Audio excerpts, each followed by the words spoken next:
Hi, this is Eternal King here, bringing you another gaming video today. So I haven't uploaded for a while, and I wanted to do an update on my trip to the Middle East. So it is true that I spent 11 days in Dubai and Pakistan. This was a work trip, a very long work trip, about a third of a month, and I spent it with one of my work colleagues who was you spend 11 days with anybody, and it could probably be your favorite person in the whole world, and by the end, you'd want to be like pulling each other's hair out, I think. Unless you're literally, it's literally your girlfriend and someone that you deeply care about, that's kind of the only person you'd want to spend 11 days with back to back. In terms of the productivity level, I was able to get a lot of really great photos for work while I was there, as well as complete a marketing video. Also end-to-end meetings in the office and staff evaluations and getting software demos and hardware demos and all that good stuff. So again, it was a very productive trip. The only time that we kind of spent off was the weekends, where we did things like a safari tour out in the desert, ride some camels, go to the mall. Dubai has a massive mall, also one of the tallest buildings in the world. Check out the boulevard along the beach, all that good stuff. So, on the weekends we did a little bit of non-work related things, but for the most part it was work. Coming back, however, you kind of realize when you come back that like nothing had really been done in your absence. And that's typically pretty normal when you are the deliverables guy, right? Like when you kind of built this reputation in the office of being the guy that kind of does all of these important tasks, when you're not around, typically don't get done. And then when you get back, it's also somehow mysteriously your fault, which isn't the case. You just were away for 10 days, and everyone who was in the office literally wasn't doing anything for 10 days. You were getting photos, you were getting important promotional videos, and you were evaluating resources for your company. So like you were objectively doing your job the entire time. The people who were holding down the fort weren't doing theirs, and it's really as simple as that. But of course, you come back and they tell you that the stock is down and et cetera, and like you're not the finance guy, you're the marketing guy. But again, somehow that's your responsibility. It's a bit toxic. Things get a little bit tense. They get a little bit toxic at the office, mainly because everyone who thinks they're exceptionally smart as project managers often aren't. It's just kind of something I'm kind of coming up against recently, where it's like everyone's got feedback, everyone's got ideas, everyone thinks they know best, but in reality, there are those who deliver and there are those who don't. You don't want to push your deliverable guy too far, because if you do, then you're not going to get these sick gains that you've become accustomed to. Your ad, they'll just stop because there's no one to manage them left in the company. You'll stop getting on-site photos and on-site videos. You'll stop improving your organic reach for your socials and your follower counts.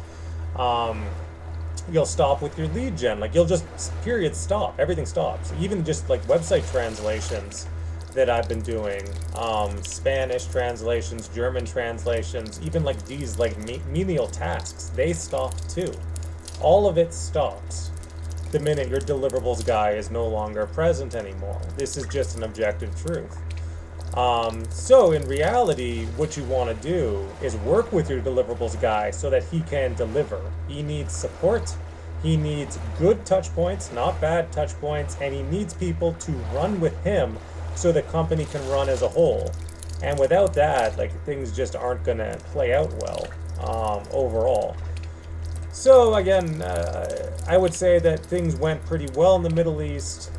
They went as well as they possibly could. I think compared to all the other work trips that have been done at the company, we have more to show for it on this trip than we ever have before. But it also means that there are a ton of people who've been sitting around for 10 days not doing anything, which just makes my life harder when I come back, which is unfortunate. So what happens when things, kind of get toxic in an office, when the stock price starts to go down, things like that? Finger pointing is exceptionally common. It's like, oh no, it's not my fault. I was doing my job these whole 10 days. You just have to believe me Really? Because you look exceptionally bored. I don't believe you. Um, so, there's those people, and then the tasks that are easy and could be done easily in your absence, because again, you were the one doing them. Copy checks, approvals for new web pages, just like the most mundane brick and mortar stuff was only happening since you joined. Obviously, the SEO team is also mine, so any sort of website health, backlink audits, any sort of improvements to our native lead gen, like this is all me as well. So it is a bit frustrating. Back from an exceptionally stressful work trip that ate up a third of your month with no weekends, and you having to spend them with a coworker the whole time. You do that and you come back and it's just more bullshit to deal with in your absence than when you left. So yeah, that can be exceptionally frustrating. And so what do you do in that situation? Me personally, I take a health day. I'm just not going to be in the office today. I will send the emails that are the most important. I'll send those emails because again, I'm too central now. I can't like stop working entirely.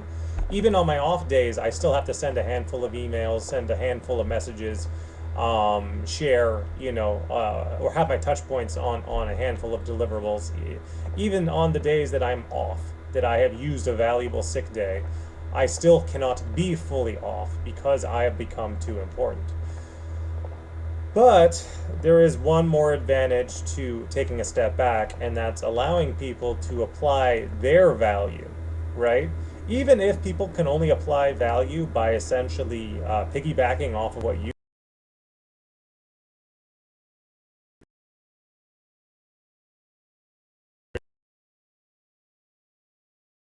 have skills of their own to speak of, versus compared to people who have spent their entire life cultivating necessary work skills, they have to piggyback off of your work. So you let them.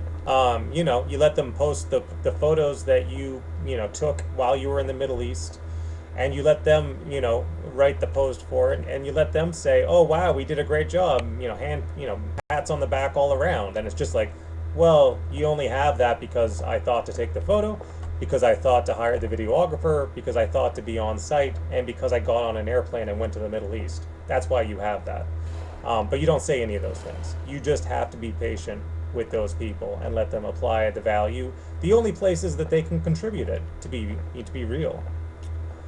So yeah, that's it from Eternal King today. I just wanted to provide a little update. I'm fine after my 11-day excursion to the Middle East. My coworker is fine. We got to experience a lot of amazing and stressful things. I can't even talk about it all in this video. Again, heavily armed guards, frisking, checking vehicles for UAV, for improvised explosive devices, bribing guards, like all these things, I could talk about, that are just typical for kind of a second world country. I experienced all of it in a very condensed period of time. So in that sense, I came out of it a stronger person, a better person. But it's just frustrating to kind of come back and then see that the world that you left behind has not changed at all, and in fact has declined in your absence.